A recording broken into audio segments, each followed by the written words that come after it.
എന്തുകൊണ്ടാണ് ഇപ്പോൾ ഈ മൈഗ്രേഷൻ നടക്കുന്നത്? പല കാരണങ്ങൾ.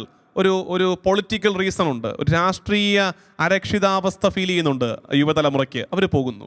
ഒരു എക്കണോമിക്കൽ റീസൺ ഉണ്ട്, അവർ പഠിച്ചതിന് ആനുപാതികമായ വരുമാനം കിട്ടുന്നില്ല, അവർക്ക് ശമ്പളം കിട്ടുന്നില്ല, സ്റ്റാൻഡേർഡ് ഓഫ് ലിവിങ് പോരാ, സോഷ്യോളജിക്കൽ റീസൺ ആണത്, ജീവിത നിലവാരം പോരാ. അപ്പോൾ ഇത്തരം കാരണങ്ങൾ കൊണ്ടൊക്കെയാണ് പോകുന്നത്. അപ്പോൾ ഇതിനെ നമ്മൾ എങ്ങനെ തിയോളജിക്കലി വ്യാഖ്യാനിക്കണം? തിയോളജിക്കലി വ്യാഖ്യാനിക്കാൻ പറ്റുന്ന ഒരു കാര്യം പറയാം. ഉദാഹരണത്തിന് ഇങ്ങനെ, ഒരു കാലത്ത് നമ്മുടെ ദേശത്ത് വിദേശ മിഷണറിമാർ വന്ന് സുവിശേഷം പ്രസംഗിച്ചു. നിശ്ചയമായും തോമസ് ലീഹ വന്നു. 15 നൂറ്റാണ്ട് ഇവിടെ ഒരു ക്രിസ്തീയ സമൂഹം ഉണ്ടായിരുന്നു, മാർത്തോമ നസ്രാണി സമൂഹം ഉണ്ടായിരുന്നു. അതിന് പിന്നീട് വെസ്റ്റേൺ മിഷണറീസ് വന്നു. അവർ വന്ന് ഒരുപാട് നന്മകൾ ഇവിടെ ചെയ്തു. വലിയ മിഷൻ പ്രവർത്തനങ്ങൾ നടന്നു. വിദ്യാഭ്യാസ മേഖല, ആതുര ശുശ്രൂഷയുടെ മേഖല ഒക്കെ വളർന്നു. അപ്പോൾ ഈ നാട്ടിൽ സുവിശേഷം എത്തിച്ചു, അങ്ങനെ വലിയ കാര്യങ്ങൾ ചെയ്തു. ഇപ്പോൾ എന്താ നടക്കുന്നത്?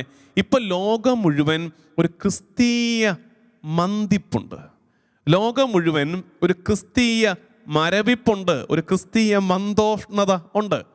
അപ്പോൾ ദൈവം മുകളിൽ നോക്കി എന്ത് ചെയ്യും? ലോകം മുഴുവൻ ഒരു ക്രിസ്തീയ മരവിപ്പുണ്ട്.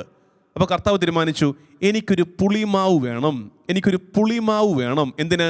ലോകം മുഴുവനെയും ക്രിസ്തീയമായി പുളിപ്പിക്കാൻ എനിക്കൊരു പുളിമാവ് വേണം. അപ്പോൾ കർത്താവ് എന്ത് ചെയ്തു? കർത്താവ് നോക്കിയപ്പോൾ കണ്ടു, കേരളത്തിൽ അവിടെ ഒരു സഭയുണ്ട്, കേരള സഭ, ചലിക്കുന്ന സഭ, വളരെ വൈബ്രൻ്റായ, ദൈവവിളികളാൽ സമ്പന്നമായ, കുടുംബങ്ങളിൽ വിശ്വാസ പരിശീലനമുള്ള, ദേവാലയം നിറഞ്ഞ ദൈവാരാധനയ്ക്ക് ജനം വരുന്ന ഒരു വൈബ്രൻ്റ് ചർച്ചുണ്ട്. ഏത്?